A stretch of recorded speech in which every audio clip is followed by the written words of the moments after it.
नमस्कार विद्यार्थियों, आप सभी का स्वागत है। मैं राजेंद्र जसूजा आज आपको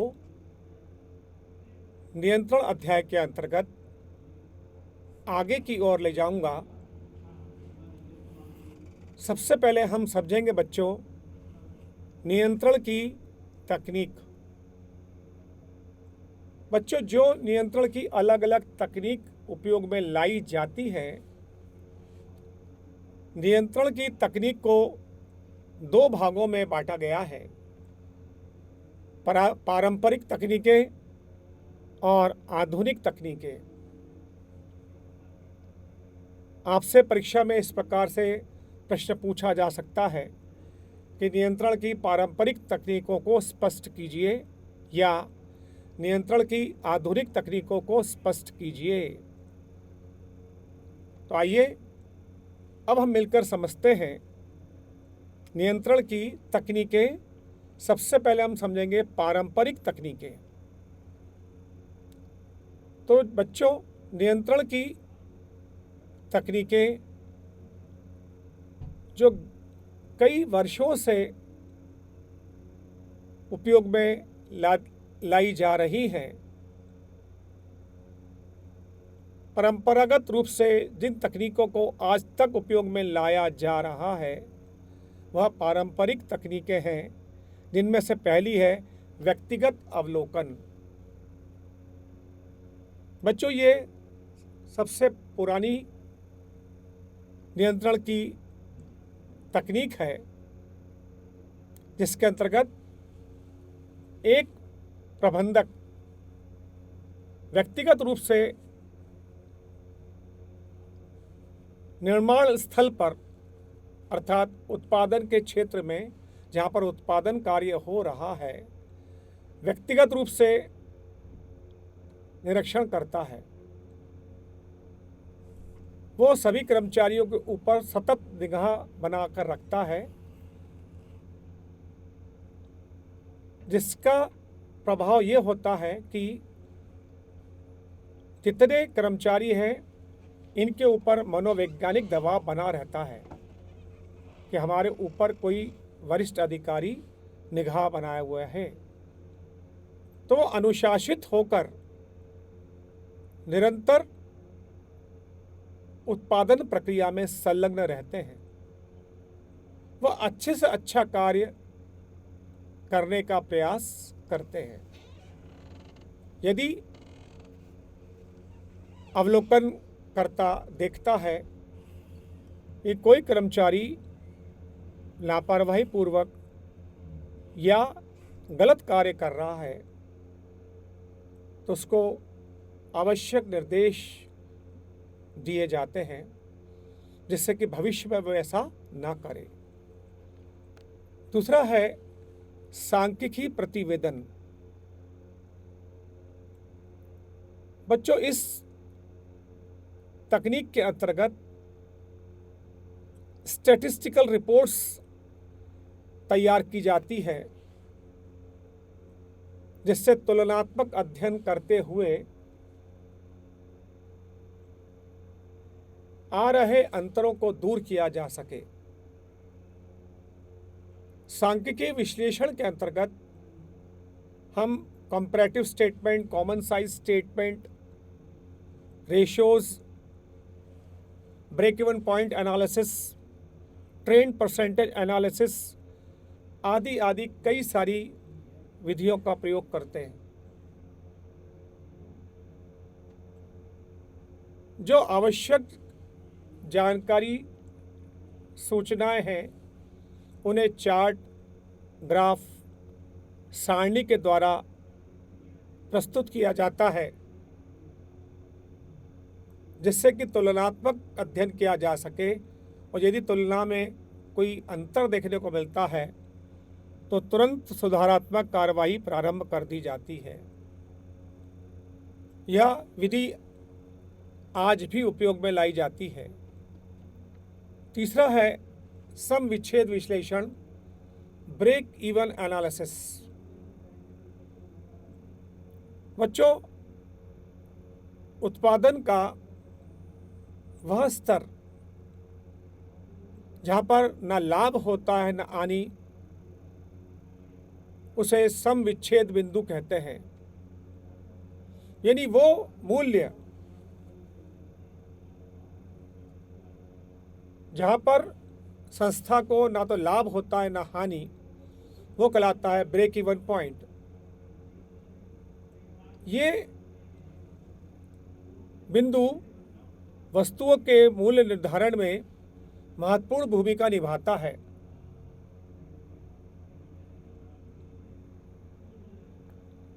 सर्वप्रथम इस तकनीक में सम विच्छेद बिंदु को सावधानी पूर्वक ज्ञात किया जाता है, जिससे कि भविष्य में विक्रय मूल्य निर्धारित किया जा सके और अपने प्रतियोगियों को ध्यान में रखकर हम मूल्य निर्धारित करते हैं, जिससे हमको हमारे लाभ का अनुमान भी हो जाता है और संभावित हानि से बचते हैं।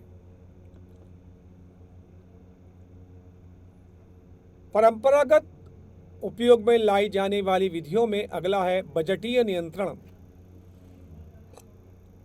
बच्चों, नियंत्रण की इस तकनीक में सर्वप्रथम नियोजनकर्ता एक बजट तैयार करते हैं।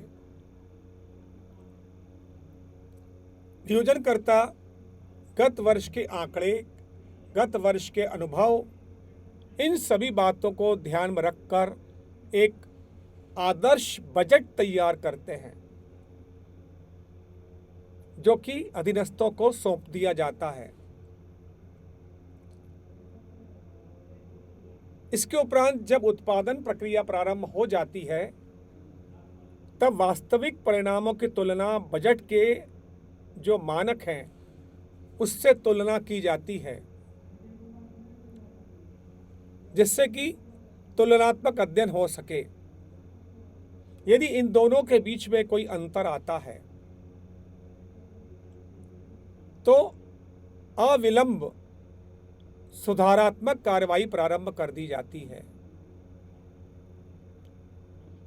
अब बच्चों, अपन समझेंगे प्रबंधन के क्षेत्र में नियंत्रण के लिए कौन कौन सी आधुनिक तकनीकों का प्रयोग किया जाता है।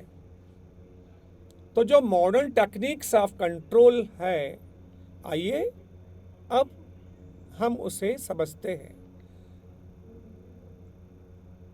पहली तकनीक है निवेश पर प्रत्याय तकनीक, रिटर्न ऑन इन्वेस्टमेंट।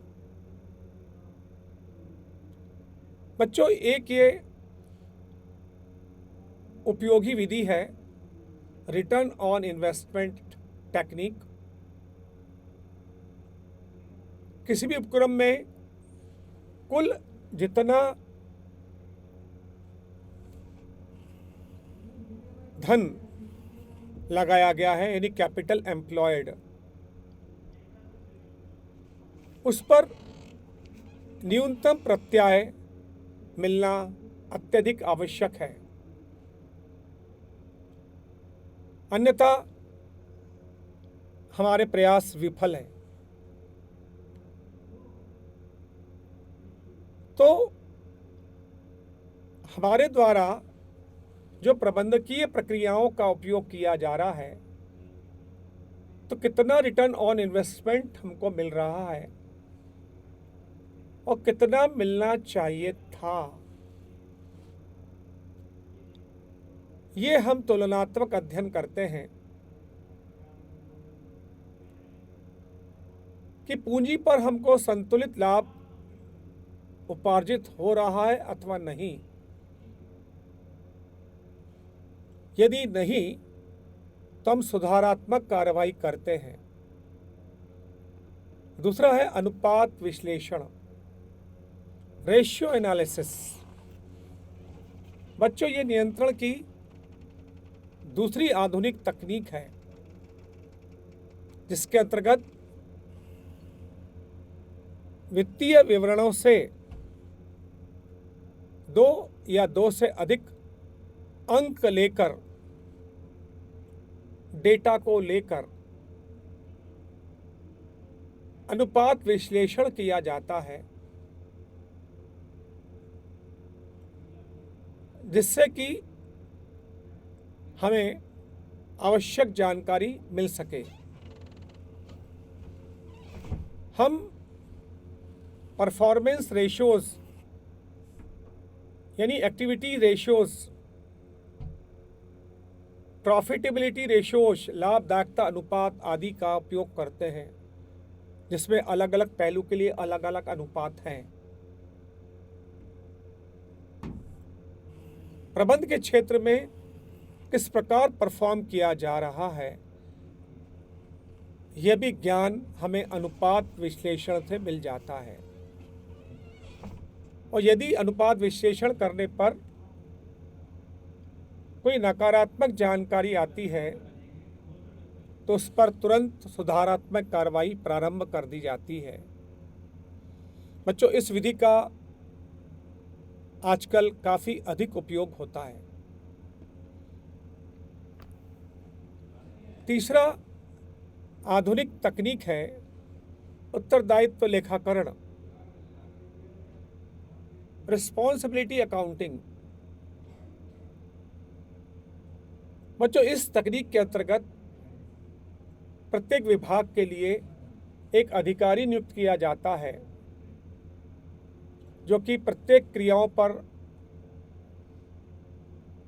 निगाह रखता है, ऑब्जर्वेशन रखता है, की जा रही गतिविधियों को नोट करता है और जहां पर आवश्यक हो नियंत्रण का कार्य समय समय पर वो करते जाता है। नेक्स्ट है प्रबंध अंकेक्षण, management accounting, auditing, management auditing. बच्चों, इस तकनीक के अंतर्गत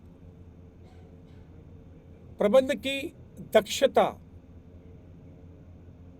का पुनरावलोकन किया जाता है कि किन किन क्षेत्रों में कमी है, कहाँ कहाँ सुधार किया जाना आवश्यक है।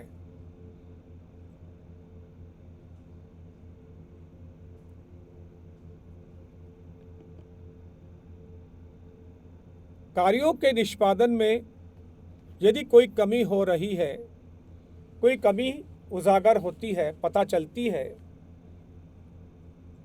तो नियंत्रण की प्रक्रिया वहाँ पर सुधारात्मक कार्यवाही करती है।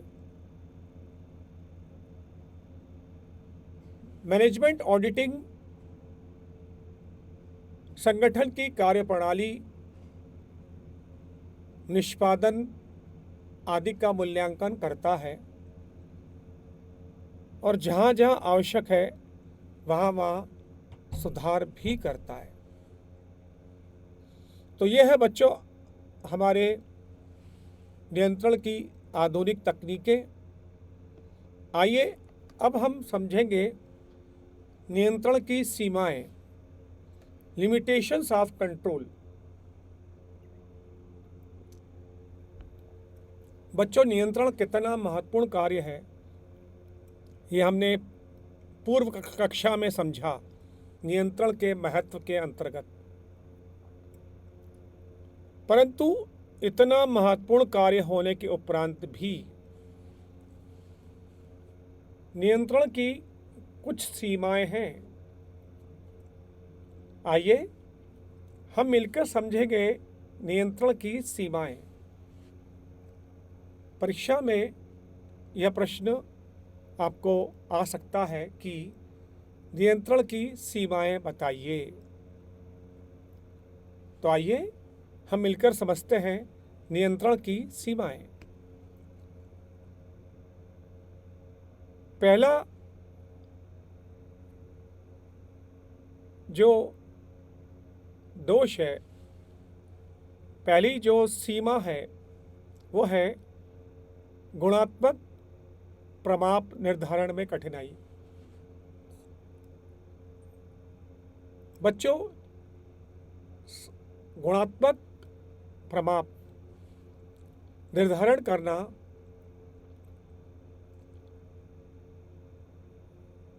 और संख्यात्मक प्रमाप निर्धारण करना दोनों में अंतर है।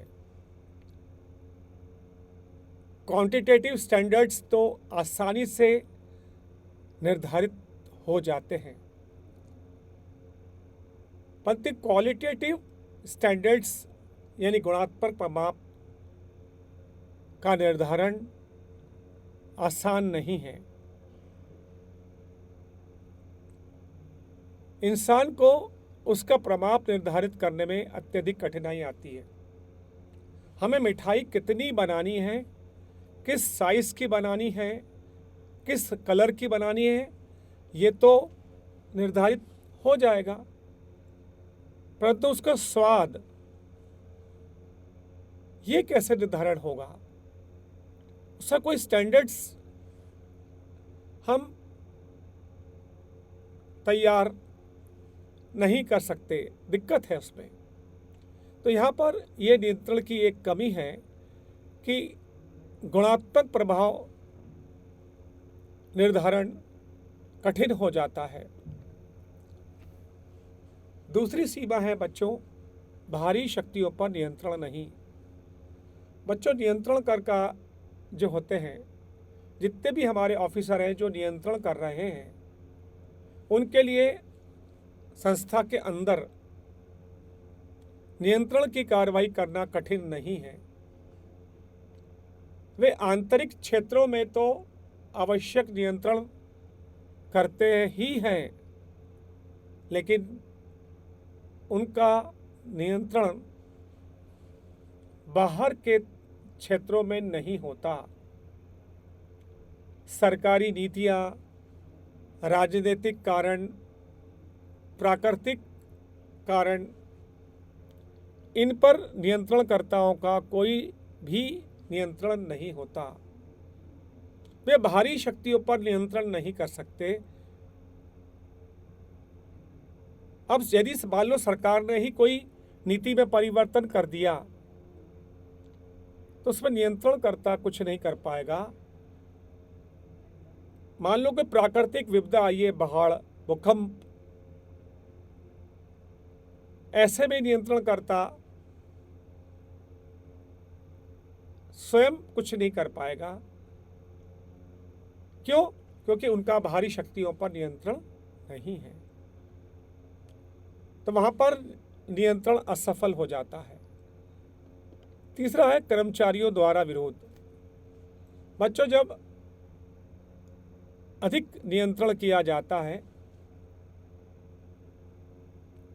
तो कर्मचारी इसका विरोध करना शुरू कर देते हैं, क्योंकि उनको बार बार टोका जाता है, समय पर आओ, समय पर जाओ, आपस में बातचीत ना करो, कार्यकाल के दौरान आप अन्य गतिविधियां जैसे कैरम खेलना, चेस खेलना, आपस में गॉसिप्स करना, बातचीत करना रोका जाता है कि आप केवल उत्पादन करिए, अपने कार्य पर ध्यान लगाइए। तो जब इस प्रकार का अनुशासन स्थापित करने का प्रयास किया जाता है तो वो विरोध करने लगते हैं और कई बार वो हड़ताल पर भी चले जाते हैं, जिससे हमारी ख्याति पर भी नकारात्मक प्रभाव पड़ता है। अगला है खर्चीली प्रक्रिया। बच्चों, नियंत्रण की प्रक्रिया को लागू करने में न केवल समय और धन व्यतीत होता है, वहीं यह एक जटिल प्रक्रिया भी है। नियंत्रण के कार्य के लिए हमें विशेषज्ञों को अपॉइंट करना पड़ता है, उनको नियुक्त करना पड़ता है, काफ़ी अधिक वेतन भी देना पड़ता है। वे जब नियंत्रण करते हैं, पहले वास्तविक प्रगति का मापन, फिर तुलनात्मक अध्ययन, फिर सुधारात्मक कार्यवाही, तो उस पर समय भी काफ़ी अधिक लगता है। यह नियंत्रण का एक दोष देखने को मिलता है। अगली सीमा है विचलनों के मापन में कठिनाई। बच्चों, आदर्श प्रमाप और वास्तविक कार्य परिणाम, इनकी तुलना करने पर ही विचलन ज्ञात होता है। परंतु विचलन के मापन में काफ़ी कठिनाई होती है, और यदि थोड़ी सी भी त्रुटि होती है, लापरवाही होती है, तब नियंत्रण की प्रक्रिया प्रभावी नहीं रह पाती। तो यहाँ पर एक कठिनाई लगातार महसूस की जाती है कि विचलन की वास्तविक माप आसान प्रक्रिया नहीं है। तो बच्चों, ये है नियंत्रण की सीमाएं। आपको परीक्षा में प्रश्न आ सकता है कि विचलनों के मापन में किस प्रकार कठिनाई आती, बताइए। ये 2 नंबर का प्रश्न हो गया। और अगर 4 नंबर का प्रश्न आता है तो किस प्रकार आ सकता है, नियंत्रण की सीमाएं बताइए। तो मुझे उम्मीद है आपको ये समझ में आया होगा। यदि कोई आपको डाउट है, समझ में नहीं आया है, तो कृपया कमेंट बॉक्स में लिखें। हम आपके डाउट को तुरंत क्लियर करने का प्रयास करेंगे। बहुत बहुत धन्यवाद।